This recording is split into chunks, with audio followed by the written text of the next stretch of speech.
मसीह की praise the Lord. आइए आज और एक प्रोत्साहन संदेश लेकर आए और आज इस संदेश में हम देखेंगे कुछ बातें।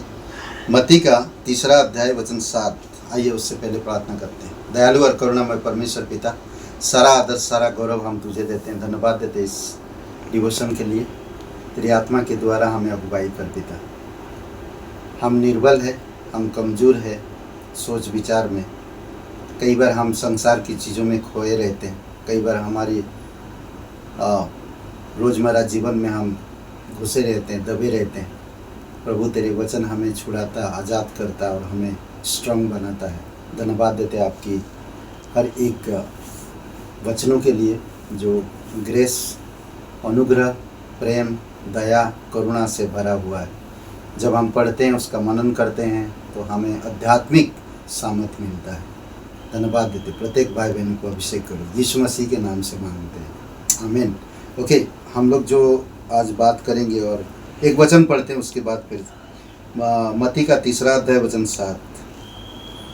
जब उसने बहुत से फरीसियों और सदुकियों को बपतिस्मा के लिए अपने पास आते देखा तो उसने कहा, हे सांप के बच्चों, तुम्हें किसने जाता दिया कि आने वाले क्रोध से भागो।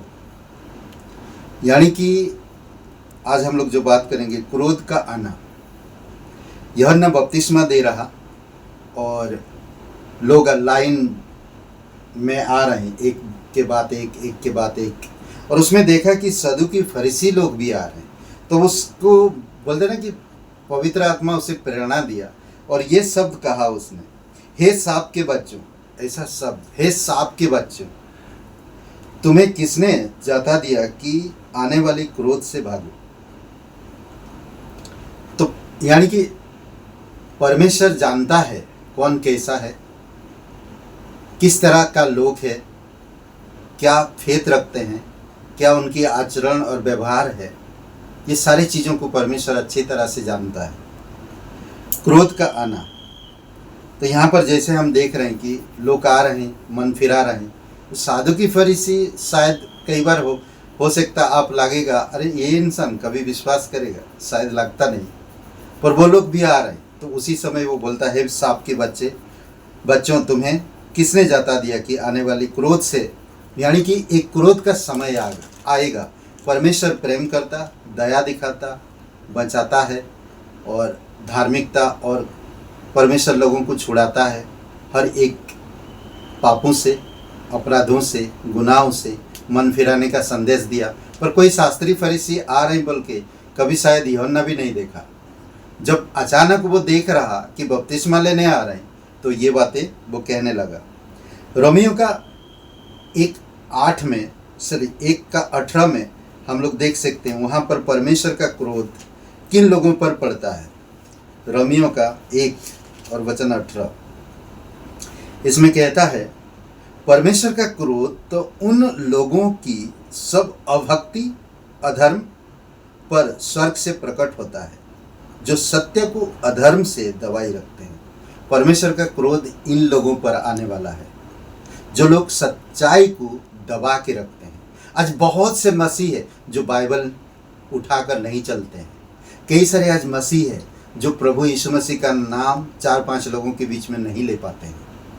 कई सारे ऐसे मसीह है जो परमेश्वर की सच्चाई को दबाना चाहते हैं। कई सारे मसीह है जो सुसमाचार को लोगों को बांटने के लिए शर्म आता है। तो ऐसे लोगों पर क्रोध आएगा। कई बार होता है अधर्म, कैसे यहाँ पर बता रहा कि अभक्ति लोगों पर, अधर्म लोगों पर, ऐसे लोगों पर परमेश्वर का क्रोध आएगा। और जो सच्चाई को दबा के रखते हैं, छुपा के रखते हैं, यह पहले ही स्वर्ग से प्रकट किया गया है। पहले ही स्वर्ग से प्रकट किया गया है। आपको मुझे बोलने की ज़रूरत नहीं है। 1 थिस्सलुनीयों का 2 अध्याय वचन 16 भी हम देखते हैं। देखिए परमेश्वर की किस तरह का, 1 थिस्सलुनीयों का 2 अध्याय वचन 16।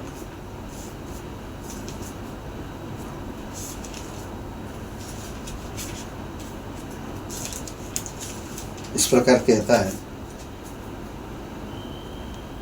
और वे अन्य जातियों से उनके उद्धार के लिए बातें करने से हमें रोकते हैं कि सदा अपने पापों का नपुआ भरते रहे, पर उन पर परमेश्वर का भयानक प्रकोप आ पहुंचा है।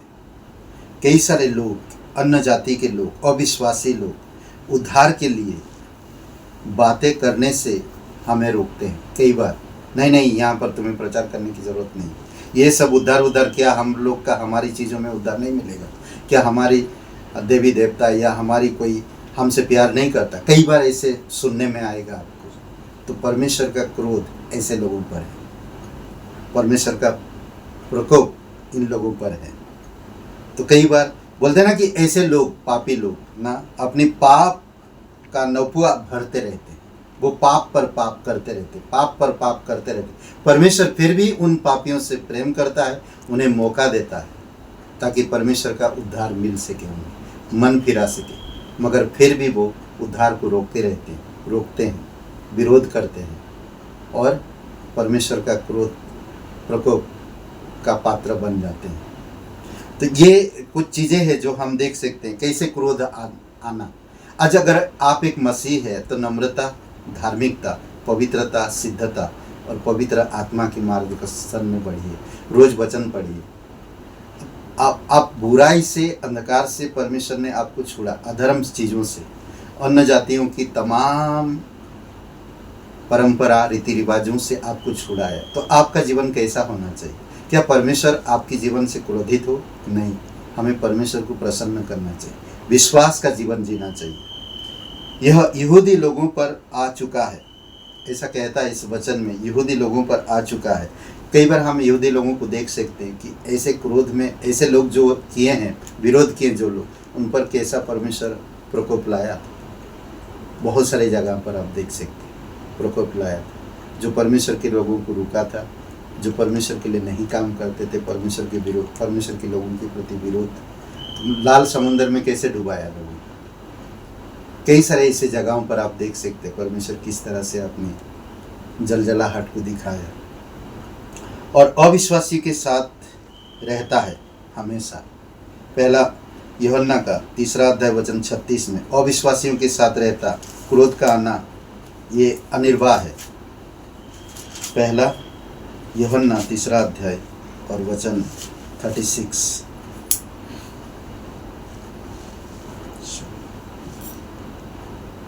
यूहन्ना का 3 अध्याय वचन 36। पहला यूहन्ना नहीं, यूहन्ना का 3 अध्याय।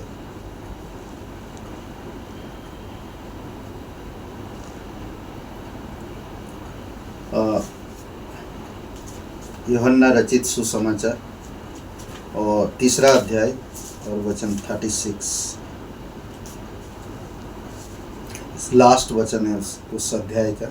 जो पुत्र पर विश्वास करता है अनंत जीवन उसका है, परंतु जो पुत्र की नहीं मानता वह जीवन को नहीं देखता, परंतु परमेश्वर का क्रोध उस पर रहता है। कैसा आया क्रोध? परमेश्वर दया दिया, परमेश्वर प्रेम किया, और परमेश्वर की पुत्र को ग्रहण नहीं किया। ये अविश्वास, जो लोग विश्वास नहीं करते। और इफिसियों का 5:6 में क्या था? यह मसीह के इनकार करने वालों पर आएगा, जो लोग यीशु को इनकार करते हैं, जो लोग मना करते हैं। हम वचन पढ़ के सुनाता हूँ, देखिए किस तरह से यीशु का इनकार करते। इफिसियों का किताब और ये 5वां अध्याय वचन 6। देखिए वचन इस प्रकार कहता है, कोई तुम्हें व्यर्थ बातों से धोखा ना दे, क्योंकि हम इन्हीं बातों के कारण परमेश्वर का क्रोध आज्ञा ना मानने वालों पर भड़कता है। हमें कोई भी बात व्यर्थ नहीं लेना चाहिए। कोई भी तुम्हें व्यर्थ बातों में धोखा ना दे, कभी भी किसी के बहकावे में नहीं आना चाहिए। कई सारे लोग बोलते हैं, अरे क्या तुम बात करता है, क्या वही लोग ही सिर्फ उद्धार मिलता है? क्या यीशु ही उद्धार देता? क्या यीशु के पास ही उद्धार है? सिर्फ यीशु ही है जो आपको बचा सकता है और उद्धार दे सकता है और क्रोध से बचा सकता है। तो जो लोग मसीह को इनकार करते हैं वही लोगों के ऊपर क्रोध आता है। और एक हम पढ़ेंगे, विश्वासी इसे स्वतंत्र किए हैं। पहला थेसलोनियों का पहला अध्याय वचन 10 में, पहला थेसलोनियों का पहला अध्याय वचन 10, ये वचन इस प्रकार कहता है, उसके पुत्र के स्वर्ग पर से आने की बाट जोहते रहो, जिसे उसने मरे हुओं में से जिलाया, अर्थात यीशु की, जो हमें आने वाले प्रकोप से बचाता है। आज अगर आप विश्वास करते हो तो आप प्रकोप से बच चुके हो, उसकी क्रोध से बचे हुए हो। तो बचे हुए जब आप आज़ादी मिला है, स्वतंत्र हुए हैं, तो और सिद्धता में बढ़िए और पवित्रता में बढ़िए। अपने जीवन में परमेश्वर के प्रेम, दया और करुणा से भरिए और नम्रतापूर्वक। मत्ती का अध्याय में क्या कहता है, मत्ती का 5वां अध्याय में कई सारे अच्छे वचन, धन्य वचन है, जो उसमें एक वचन कहता है। देखिए, हम पढ़ते हैं, एक बातें मुझे बहुत अच्छा लगता है उसमें। 5 अध्याय 3 वचन से लेकर 12 वचन तक, उसमें एक वचन कहता है, अलग अलग प्रकार की जो नम्र लोग, शोक करने वाले लोग, दीन लोग, धार्मिकता के भूखे प्यासे लोग, दयाबंद है, मन शुद्ध है, मेल मिलाप करने वाले, धार्मिकता के कारण सताए जाने वाले, ऐसे लोगों को परमेश्वर आशीर्वाद देगा और उनको पुरस्कृत किया जाएगा। तो आज अगर आपको विश्वास मिला है तो आप परमेश्वर के प्रकोप से बचे हैं। तो इसीलिए पवित्रता में, सिद्धता में, दयावान में, करुणामय में और परमेश्वर की आत्मा में आगे बढ़ते जाइए। परमेश्वर की क्रोध में आप बचे हो। आप उस प्रकार काम मत करिए जो संसार के लोग जो कहते हैं, आप ऐसा मत करिए। किसी की बहकावे में या किसी की व्यर्थ बातों में धोखा मत खाओ। परमेश्वर की वचनों को एवरीडे पढ़ो और परमेश्वर में बने रहो, पवित्रता में बढ़ते रहो। आमीन। आइए प्रार्थना करते हैं। पिता परमेश्वर, प्रभु यीशु से हम धन्यवाद देते हैं, सारा आदर, सारा गौरव हम तुझे देते हैं, धन्यवाद देते हैं। प्रभु यीशु, आप हमें हर एक कार्य से छुड़ाया। जो हमारी कार्य थी वो तो मैले और चिथड़े के समान थे, पर आप हमें सुंदर बनाया और हमें वो कार्य दिया जो हमेशा स्थिर रहने वाला है। तेरी स्तुति महिमा करते, धन्यवाद देते। प्रत्येक भाई बहन जो यूट्यूब चैनल में देखते हैं, सुनते हैं, प्रभु का अगर कोई बीमार है, कोई परेशान है, किसी को जॉब की तलाश है, कोई बीमारी से गुजर रहे हैं, प्रभु यीशु घर में तनाव है, यीशु तेरे नाम से आप उन्हें चंगाई दीजिए, आशीष दीजिए और उनको सुरक्षित रखिए। धन्यवाद देते, तेरी स्तुति महिमा करते, यीशु मसीह के नाम से मांगते हैं, आमीन। ब्रदर एंड सिस्टर, सबको जय मसीह की, प्रेज द लॉर्ड। शुभ रहे दिन आपका। लाइक करिए, कमेंट करिए और शेयर करिए। और अगर आज पहली बार आप अगर देख रहे हैं यूट्यूब चैनल, सुन रहे हैं ये संदेश, तो अगर आप सब्सक्राइब नहीं किए हैं, प्लीज़ आप सब्सक्राइब करिए। धन्यवाद।